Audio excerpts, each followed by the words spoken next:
You may have heard this story, but my dad loved to tell me this story. So years ago, an old missionary couple had been working in Africa for years. They were returning to New York City to retire. They had nothing, no pension, their health was broken, they were defeated, they were discouraged, they were afraid of what was next.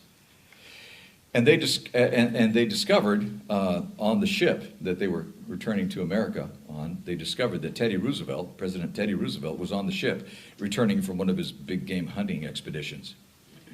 Well, no one paid much attention to the missionary couple because it was all about Teddy Roosevelt, and there was this fanfare that accompanied him everywhere he went, and passengers were always trying to get a glimpse of this great man, and they were just chopped liver.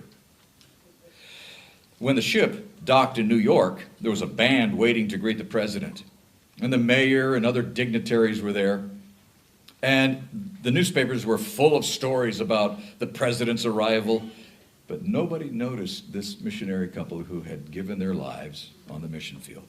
They slipped off the ship.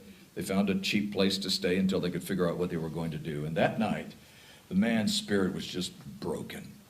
And he said, I can't take this. God's not treating us fairly.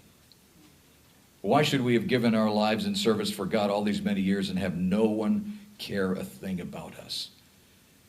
This man comes back from a hunting trip and everybody makes much over him and nobody gives two hoots about us. And he decided to take it up with God that night. And the next morning he awoke and he was refreshed and he was renewed, and his wife said, why the change in heart?